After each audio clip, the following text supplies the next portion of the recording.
Supplementary हमारे पास है 9th old syllabus जो। अच्छा, इसमें जो आज हमारे पास टॉपिक है वो है डिटर्मिनेंट। डिटर्मिनेंट तो बेसिकली आपने देखना डिटर्मिनेंट होता क्या है। देखिए आपके पास एक मैट्रिक्स है, कोई भी एक मैट्रिक्स है ए बी सी डी। अब इसका डिटर्मिनेंट में आप लिखेंगे its determinant. So A which is equal to A, B, C and D।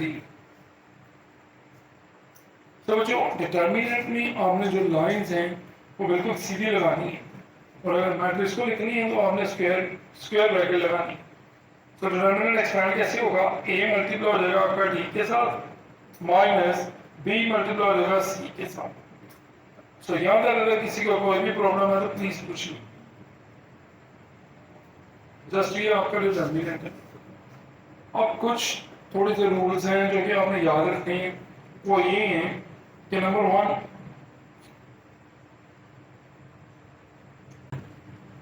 अगर आपका जो डिटर्मिनेंट है, for example if determinant of A which is equal to 0, then A is called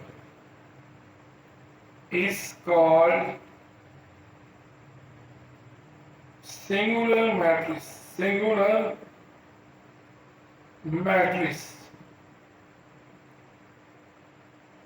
सो अगर a हमारे पास 0 है तो हमारे पास डिटर्मिनेंट ऑफ a का आंसर अगर 0 आ जाता है तो हमारे पास a क्या होगा, सिंगुलर मैट्रिक्स।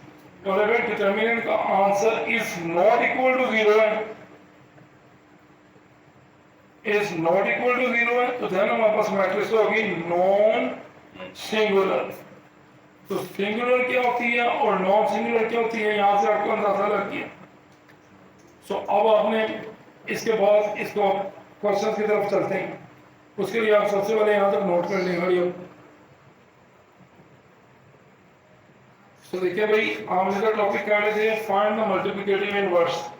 सो मल्टीप्लिकेटिव इनवर्स फाइंड करने के लिए हमने सबसे पहले क्वेश्चन नंबर 3 में से पार्ट नंबर 4 लिया, उसमें से हमने डी की वैल्यू लिखा जो कि मुश्किल नजर आ रहा था। डी की वैल्यू लिखी हुई है, to find D inverse, then we know D inverse is equal to adjoint of D divided by D का मैग्नीट्यूड।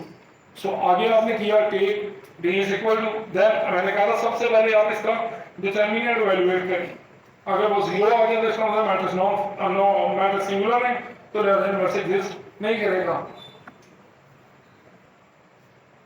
सो देखिए स्टूडेंट्स 2 से कैंसिल, और ये अब हमारे पास एलसीएम है।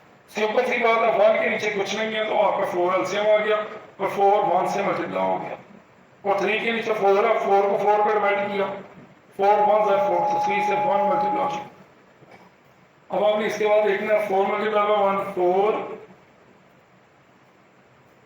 Minus 3 divided by 4 which is equal to 1/4।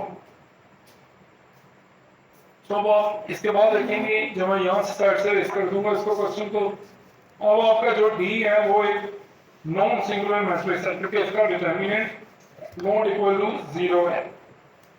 सो लिहाजा आपने इसके बाद देखने क्या अगेन जो आंसर आएगा कि वो 1/2 3/4 1 और 2। अब आप इसका एडजॉइंट लेंगे, it's adjoint. So adjoint of D which is equal to, अब आप इनकी जगह चेंज कर दें और इनके साइन चेंज कर दें, -3/4 -1।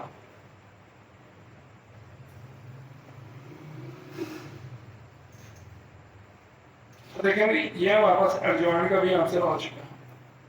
आपने जस्ट आप इक्वेशन नंबर 1 जो आपने बनाई थी उसको लेंगे और उसमें ये दोनों आंसर्स को प्लग कर देंगे और आपका आंसर आ जाएगा। सो टेक इक्वेशन नंबर 1,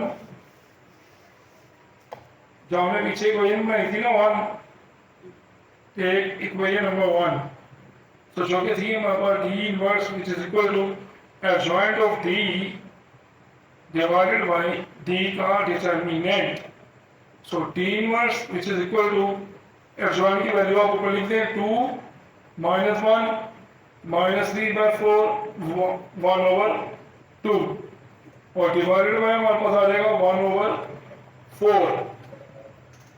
अब जो हमने एक बात यहाँ पर याद रखनी है कि ये जो 4 नीचे डिवाइड हो रहा है ये ऊपर आगे मैट्रिक्स से क्या हो जाएगा मल्टीप्लाई।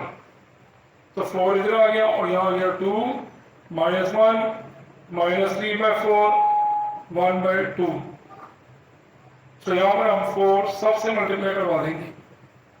तो फाइनल आंसर जो बनेगा डी का 4 multiply bye 2 4 multiply by -1 4 multiplied by -3/4 and 4 multiplied by 1 over 2.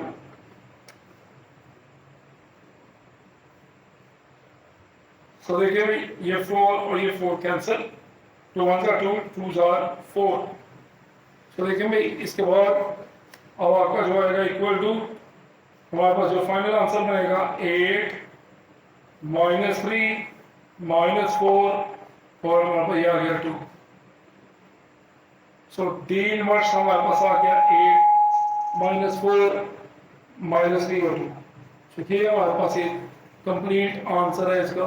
आप इधर साइड पे भी लिख दें इसको, D inverse which is equal to 8 -3 -4 और 2।